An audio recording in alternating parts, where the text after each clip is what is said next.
If you are a skilled worker trying to migrate to Australia, you likely know the exact feeling of opening your IELTS or PTE results and seeing a 7.0 or a 65. Again, you are stuck on a plateau, and those missing points are keeping your visa application in limbo. But the Australian government recently changed the rules.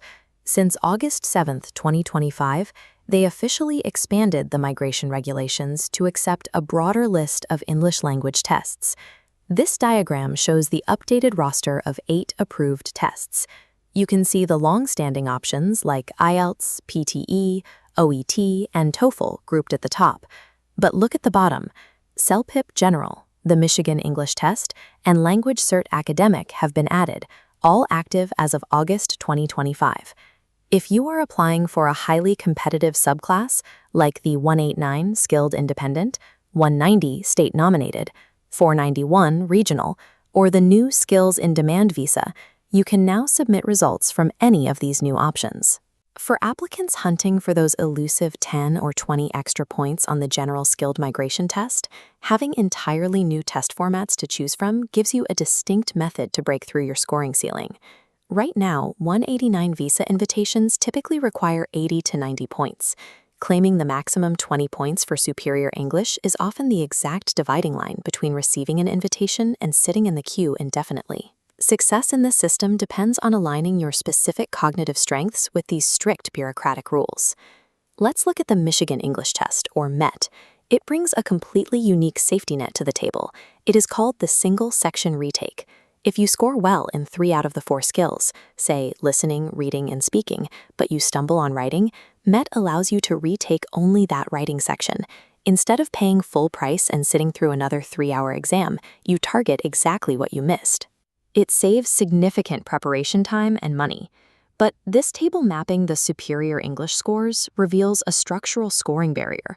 While CELPIP and LanguageCert have clear numerical targets for superior points, the MET column is marked with a red X. It is invalid for the top tier. The Department of Home Affairs caps MET results at Proficient English, limiting your claim to 10 points regardless of your actual fluency level. If your entire visa application relies on pulling 20 points from your language test, choosing the MET will leave you short of your target. That leaves us with 2 new options capable of delivering those 20 points, CELPIP General and LanguageCert Academic. This comparison table breaks down their structural differences, particularly in how they evaluate your output. Look at CELPIP first. Instead of demanding long-form essays, its writing section relies on shorter, highly structured tasks like drafting an email or responding to a survey. But that predictability comes with a trade-off. For CELPIP's speaking module, you sit at a computer and record your voice in response to automated prompts. There is no human interaction. LanguageCert goes the opposite direction. Its speaking component is conducted via a live video interview with a human examiner. However, LanguageCert balances out that human touch with high writing requirements, setting a threshold score of 89 out of 100 to claim superior points. Some people freeze up talking to a countdown timer and need a live person to bounce off of. Others find a human examiner intimidating and prefer the predictable rhythm of a software interface. Deciding between CELPIP and LanguageCert requires trading the comfort of short writing tasks for the experience of talking to a machine, or vice versa. A high test score can be rendered worthless by bureaucratic fine print you might not even know exists. All 3 of these new tests offer at-home or online versions.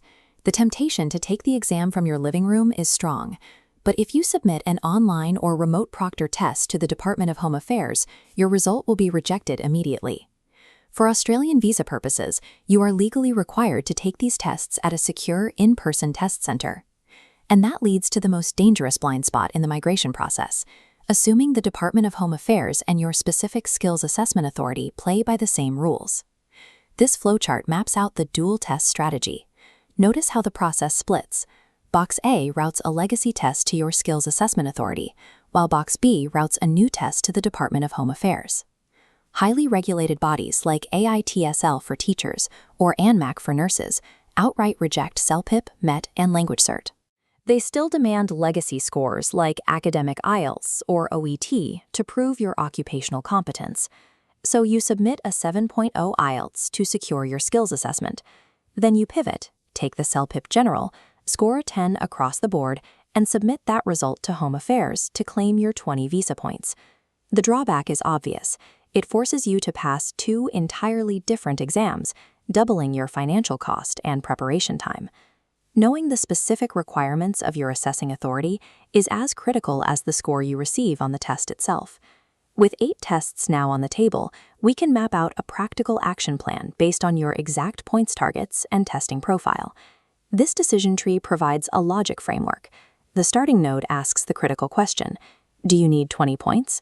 Following the no path leads directly to the MET. Following the yes path forces you to weigh your writing versus speaking preferences to choose between CELPIP and LanguageCert. Let's start with the 20-point chaser.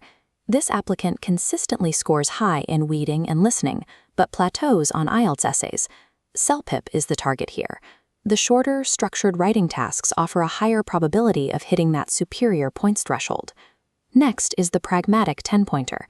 These applicants only need competent or proficient English, typical for employer-sponsored visas. MET is built for this path.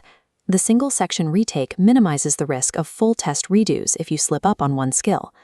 Finally, we have the global applicant. This is someone applying from offshore who needs live human interaction for the speaking test, but lives in a region where legacy test centers are scarce. LanguageCert fits this profile perfectly. It provides an expanding network of test centers while maintaining a face-to-face evaluation style. In immigration, there is no objectively best test. There is only the most efficient test for your specific points target and your geographic location. Keep in mind that jumping to a new test format requires abandoning your current study routines. You are committing weeks to learning an entirely new set of task structures and grading criteria. The underlying English skills stay the same, but pivoting your study resources requires a dedicated investment of effort. Before you pay a single booking fee, verify your specific occupation's eligibility on the skilled occupation list and double-check exactly what your assessing authority will accept. Click the assessment link in the description to map your specific occupation and build a migration strategy that accounts for both your professional skills and your testing requirements.